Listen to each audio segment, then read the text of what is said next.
I got lots of nasty comments like this in response to this video. I simply said that the ER seems like one of the worst places you can go for intractable migraine because I had a really terrible experience there. I simply stated in the comments by bullet points the reasons why that migraine experience was ineffective in treating my migraine, why it made me worse, and why I was accused of opioid seeking. I didn't receive effective treatment. It was just a really bad place to be for having a migraine. And I explained in the comments, in the caption, and in a subsequent video why I was there. But that did not stop dozens of healthcare workers leaving me shaming, blaming, nasty comments like this one because that migraine isn't an emergency. So you're right, please stop going. Nobody will think any true emergency was missed. And here are some of the other similar type comments that I got.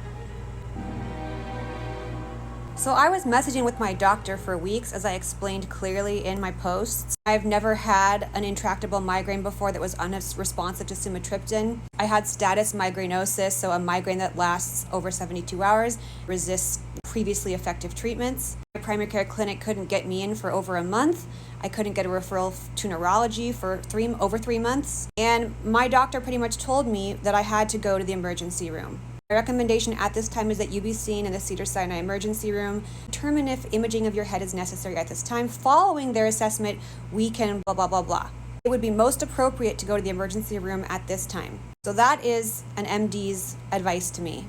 Even after I went to the ER and the rescue infusion didn't work, my primary care doctor has told me again, if the pain is intolerable, you do need to return to the emergency department. This is the Cleveland Clinic's guidelines for status migrainosus. You may need treatment in an emergency room. That's the Cleveland Clinic, which is a highly regarded institution. This is from the American Headache Society's guidelines on status migrainosus.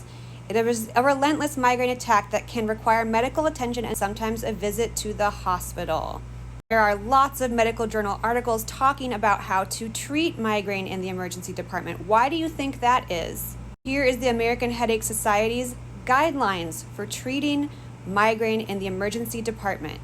If you have a problem with patients going to the emergency department for migraine, especially status migraine, you need to take it up with medical journals, medical societies, headache societies, and hospitals, because clearly it is standard to recommend this to patients.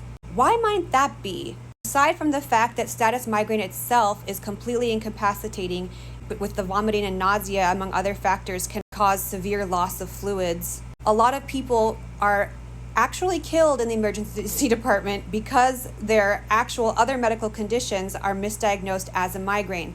This is why my doctors asked me to go to the emergency room. Because sometimes when you have a headache like you've never had before that won't go away with regular treatments, there's actually something going on that could kill you.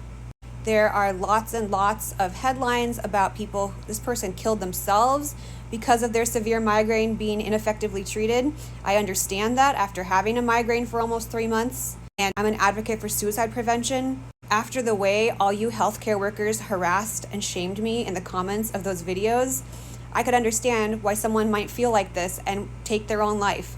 Here's a little boy who died of meningitis because emergency room just thought it was a migraine. Here's a story of another little boy who died because they thought it was just a migraine and treated him for a migraine when it was intracranial hemorrhage. That's just a small sampling of the news headlines that are out there about people who died because emergency departments didn't take their migraines seriously and look for what might be actually going on. My doctors had good reason for asking me to go there for a neurological screening, which I, by the way, didn't get. Thankfully, I really do think I just have a migraine. The ER is absolutely for chronic headaches. You're assuming that it was previously worked up. I had never had a headache like this before. I had gotten no workup in months. I waited and waited for it to go away on its own. I asked my primary care doctor for help. They refused to get me in sooner, and they wanted me to go to the ER. That is not my fault. We have major headline news this week about healthcare workers mocking patients. If you look at your comments and all the comments I received on my videos simply saying that the ER was a bad place for my migraine, I had hundreds of healthcare workers trying to rip me to shreds. This is coming for all of you. And to the 2% of commenters that were healthcare workers who validated that what I went through was not ideal, Thank you. And to the one nurse in that ER experience who wasn't just awful to me for no reason, I appreciate you a lot. Unfortunately, after this experience, not just firsthand in the ER, but after just talking about what happened to me, seeing that 98% of the response from healthcare workers to a patient talking about a situation that didn't even involve them is just to attack me, and you shouldn't be in healthcare.